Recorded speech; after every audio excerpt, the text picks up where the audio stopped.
Hello everybody and welcome to TradeStation's Market Review. My name's Simon Clarke from Trade with Precision, and I'll be discussing some of the key markets of interest for me right now. Now, if we come and take a look at the mini Dow future, this market continues to sort of play out the way that we read it sort of each week. We can see that the market, has had its high up here towards towards 18,000. In fact, last week, what I was looking at here was looking at a couple of key levels at 17,900. I said if 17,900 was an area of potential support, if it moved above this, then we could get a move up towards 18,000, and it would need to break 18,000 to make new highs and to continue higher. In fact, what's happened is, the market did move up. It hit 18,000 and failed to make a new high. It failed to break through 18, and now it's broken over and rolled over and now started to make a downtrend here. Now we can see that here on the 4-hour there's certainly another level through here around 17,550. You can see here also 17,400, and then there's some other sort of minor levels, but I think the sort of big one sort of really comes back down here to the big number of around 17. Now if we come back and take a look at this on the daily chart, we can see the daily chart has now turned into a downtrend. So we've now got a lower high, a lower low, a lower high again, and of course there's not an awful lot in the way resisting this market to continue this move down. So here on the daily, I can see I saw 17,400 and our sort of 17,000 level here, which have been sort of big key levels in the past, and I wouldn't be at all surprised if we start to get a retest of these, certainly 17.4 in the sort of medium term. When we're starting to look at index markets, it's always useful to look at the other index markets in comparison. So let's take a look at the ES. Now the ES contract is very similar. The market's also rolled over into a downtrend on the daily, so we got lower highs, lower lows again. And of course, if we take a look at the mini Nasdaq future, we'll see that this is, in a way, it's almost leading the market lower because it's the leader out of the three. So we can see that here on the weekly, for example, the Nasdaq, the mini Nasdaq, is a much weaker. It hasn't reached its old highs again. It's made a lower high and it's rolling over on the weekly too. So more weakness evident here on the Nasdaq, and all three of the three key US index markets are looking at a reasonable pullback here in the market, certainly from the daily chart down there in downtrends. So for me, I'm looking at opportunities short on these markets. What I'll be doing is sort of coming down to the sort of intraday time frames, looking here at the sort of 4-hour, looking for these structure levels and looking for trend trading opportunities in between these sort of structure levels as the market continues lower.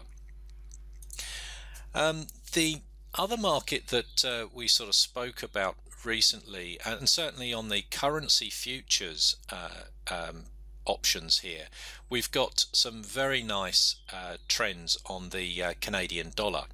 Now the Canadian dollar has been very strong, and this again continues to sort of play out the way we expected.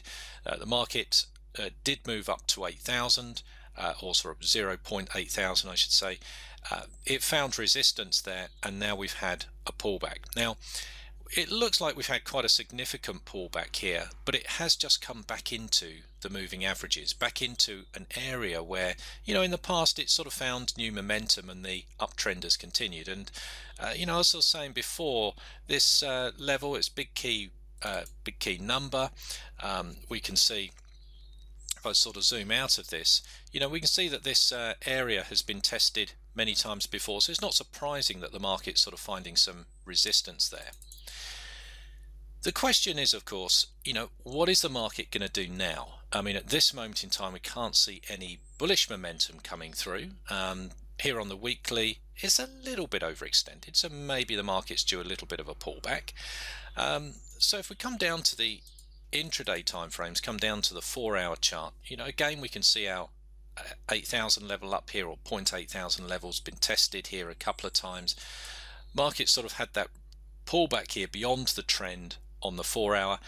So what I'm looking for is sort of evidence to see where the market may find support, and where we may start to get a turnaround. Now, looking at the intraday time frames here, we've certainly got a level here. If I sort of marked a level in here around the sort of 78 area, and there's also sort of something here around sort of 78, sort of 50, more or less where the market is at the moment.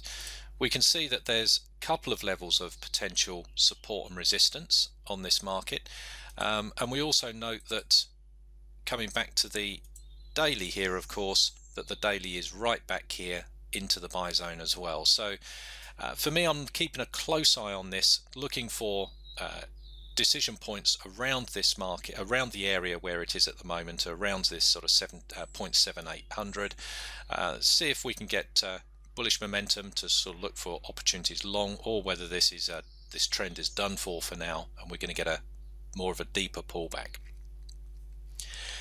The other market we've been closely looking at here has been crude oil, and crude oil again starting to look very, very interesting here. We've had, over the past few days, we've had some real sort of retracements here in oil, and the market here on the daily has just sort of come back into the zone, come back into the 10 and 20 period moving average. It's also coming back into sort of an area here where we've got a couple of levels of sort of support and resistance, or sort of market structure levels, as I should say. So if we sort of identify this sort of area here, so there's a couple of big numbers, 44 and 43. These levels have been tested many times before. We can see here on the daily that they've been tested many more times on the 4-hour time frames as well. And again, we're right back into that zone here. Trend still looks bullish here on the daily, weekly as well. And what I'm looking for is really to see how the market's going to play out around these levels. So coming down to the 4-hour time frame again, we've got our 43, 44 level. If the market, here we need to sort of see some strength to get through 44 again, and if we do, then I think we could be looking for new highs. If we can't, and the market comes back down and breaks 43, well, then I think we're going to see a much sort of deeper retracement, and sort of maybe a retest down here towards the sort of 38 and 36 levels. And I'll be looking for sort of opportunities either way once the market sort of made its mind up, and seeing how it's going to play out around these market structure levels where it is at the moment. Okay, so let me just tell you about the webinar events that we've got coming up this month at TradeStation. If you come across to the TradeStation International website, so that's tradestation-international.com, you can come over to the webinars tab here, and you'll see the schedule of webinar events. Now, the webinar events that we've got running here this time are at a slightly different time zone. So these are 7:30 p.m. New York time. So you've got different sort of times here. It's 1:30 a.m. London time, and also 9:30 a.m. Sydney time. So the one that we've got running, the next one we've got running, I should say, 11th of May, Wednesday the 11th of May is next week. It's today's top charts, the futures market. You can come along to the site here, you can click on the event, and then you can fill in your details here and register to join. So we look forward to speaking to you on the webinar, and hope you find this useful, and look forward to speaking to you next week. Bye for now.